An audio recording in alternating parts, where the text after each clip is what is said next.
22 June 23 with diminution of vision left eye since 6 months. Diminution of vision left eye and gradual onset and progressive nature. No history of pain, watering, redness, photophobia, double vision. No history of ocular trauma, no history of blood transfusion, no history of steroids, other things. So known diabetic since 6 months, hospitalized 6 months back for fever, cough, weight loss and local hospital. Diagnosed with pulmonary tuberculosis 6 months back and diagnosed with HIV infection. So he was on treatment. His blood investigations are like this. Then VDRL negative, HBS negative, HIV 1 and 2 is positive.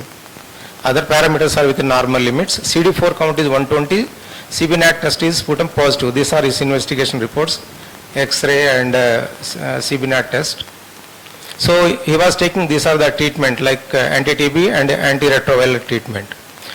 Past history, no history of hypertension, asthma, coronary, cerebrovascular, chronic. Personal history, diet mixed, appetite normal, bowel and normals, sleep adequate, but smoker, alcoholic.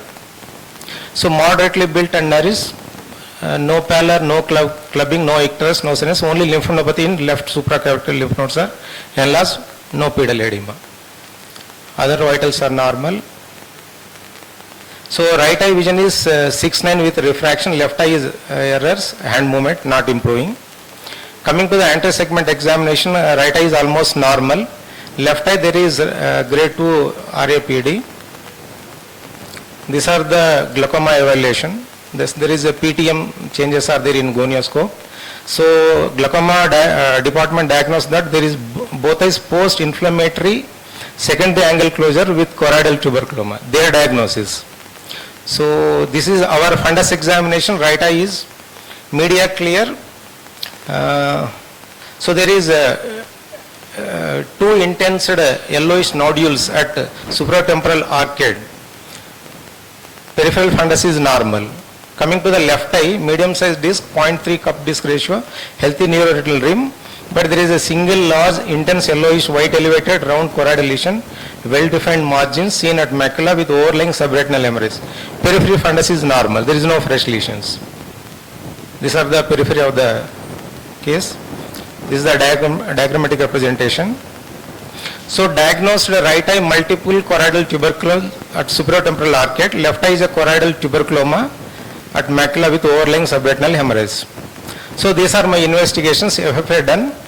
Lesion shows hypofluorescence in initial phases followed by hyperfluorescence in late phase.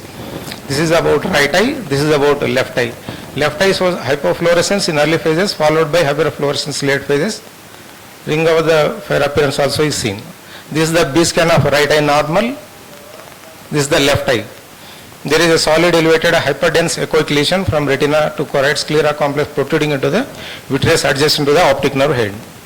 This is the right eye OCT. This is the left eye OCT, shows hyperretinal to choroidal lesions, multiple intraretinal cystic fluid with macular edema.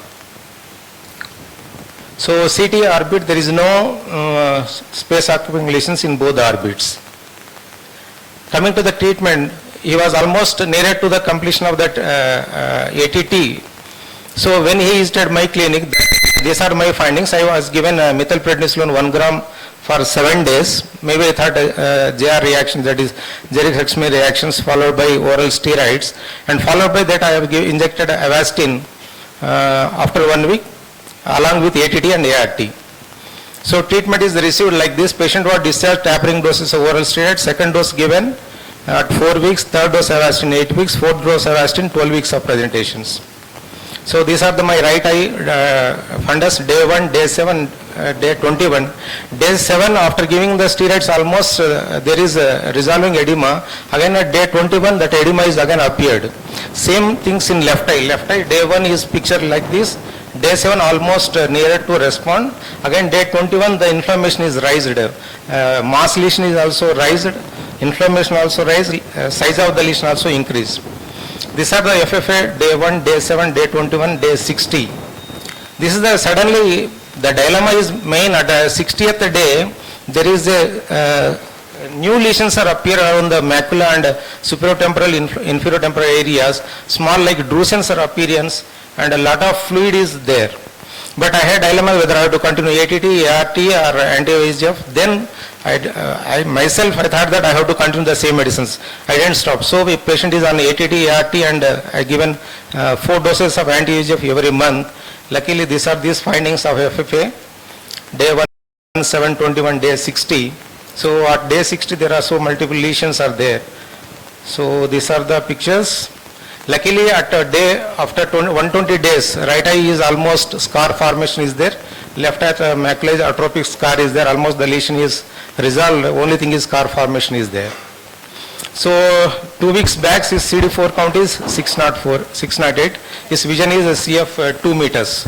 So conclusion, even though the patient responded well after 2 weeks of steroid injection initially, there is slow response to the intravitreal anti-VEGF and oral anti-TB drugs. After 6 months, active lesions have almost responded well with the scar formation in left eye, but in right eye, granuloma is not completely resolved. Maybe one of the reason could be that the patient is immunocompromised. Very interesting case, sir. I think the patient also had CNVM. When I looked into that, did No, you do sir. an octa? Because in that tuberculoma, I could see a small speckle of hemorrhage over the fovea. If it's a subretinal hemorrhage, then octa probably could have done that, or doing in the late stage of fluorescein angiography with ICG.